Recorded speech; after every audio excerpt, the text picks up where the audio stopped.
月份嘅溫哥華地產市場咧，其實出現咗一個比較有趣嘅現象嘅，就係你嘅鄰居如果一個超低嘅成交價，竟然造就咗一個買家嘅入市良機。暫時咧其實唔係冇機會嘅，但係呢一個咁嘅成交價咧，往往就決定咗你間屋嘅命運㗎啦。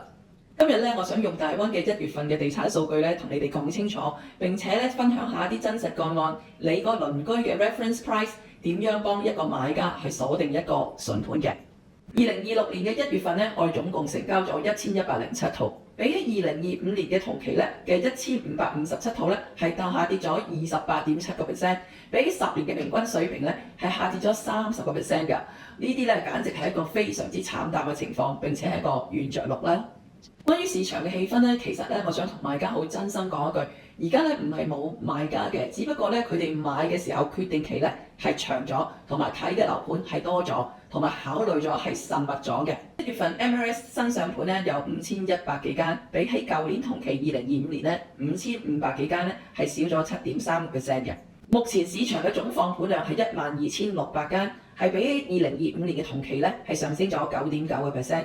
但係咧就係平均10年嘅水平咧，亦都上升咗大概38% 嘅。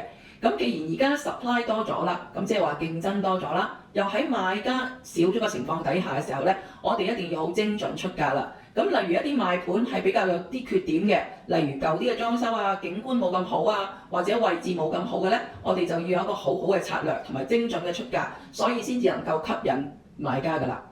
關於樓價嗰方面咧係有輕微嘅調整嘅，但係咧就唔係恐慌性嘅拋售咯。獨立屋嗰方面咧，基準價係185萬度啦，跌約7.3%；condo 嘅基準價係704600蚊，跌約5.9%；townhouse 嘅基準價咧係1043400蚊，跌約5.4%。目前咧市場嘅成交庫存嘅比例咧大概係9.1%。如果長期係低於12% 嘅話咧，咁咧代表就係買家市場㗎啦。咁庫存既然咁多，買家嘅議價空間咧就會大咗㗎。其實咧最近咧我同好多業主傾偈啦，咁佢哋咧都唔係急於賣樓嘅，但係咧佢哋好驚咧就係而家係咪個好嘅 timing 咧？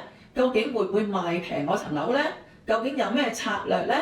其實呢個想法咧係合理嘅，喺呢個市場裏面咧唔係話賣唔到樓嘅，但係我哋一定要配合一個精準嘅價格同埋策略咧，咁咧依然係有機會咧成交到你嗰層樓。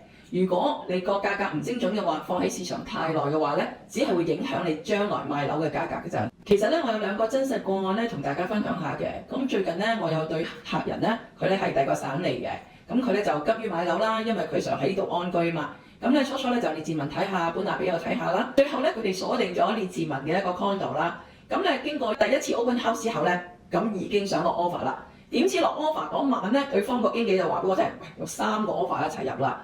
咁即係話好嘅盤其實總係有人爭啦。咁喺呢個 multiple offer 嘅 situation 嘅時候咧，我哋就要好考慮究竟個價錢係點樣啦。咁我哋就即刻去參考周邊嘅成交嘅記錄。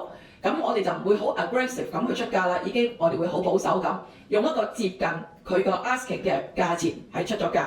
結果咧就成功咁攞到呢個 offer 啦。最近咧我有個買家咧又係關注緊本拿比嘅盤啦。咁當時咧本拿比咧我哋都關注有一棟大廈咧係非常之合適嘅。咁佢初開價咧，舊年2025年咧，佢哋2房2廁咧就開價90萬嘅，跌到今年嘅年初咧，佢哋咧就接近80萬嘅開價啦。咁點知咧，佢嘅鄰居咧就竟然咧去玩低開搶高嘅方法去攞 offer 喎。點知唔係越搶越高啊，係越搶越低。最近咧就係成交咗75萬啫。我觀察到呢個情況之後咧，我就即刻咧用嗰個鄰居買咗超低價個 sold price，仲要平少少咧，結果咧就成功咧同佢攞到一個超筍盤啦。所以各位觀眾，市場咧係唔會問你買入價幾多錢嘅，佢只係會關注你嘅鄰居係賣咗幾多錢嘅啫。如果你準備賣樓，你又驚你嘅鄰居拖低你嘅樓價嘅時候咧，你一定要參考旁邊嘅數據，然之後精準咁定你嘅策略，因為策略咧往往咧係比 timing 重要嘅。如果你睇最近嘅樓市有啲迷茫咧，其實好正常嘅，因為買樓咧係人生嘅大決定。如果各位賣家而家係想賣樓，又 consider 係咪一個好嘅 timing？ 你嘅樓又值幾多錢咧？或者有啲買家佢想入市，究竟入市係咪一個好時候咧？如果你有咩地產問題嘅話，隨時你歡迎私信我嘅。我係溫哥華嘅地產經紀 Isabella Lui，我會用最真實嘅角度同你拆解。好啦，今期拜拜。Hello， 我係溫哥華嘅地產經紀 Isabella Lui。如果大家喜歡我嘅頻道嘅時候，請你記得 subscribe、撳鐘仔同埋分享出去，咁你就可以收到我定期嘅前線資訊㗎啦。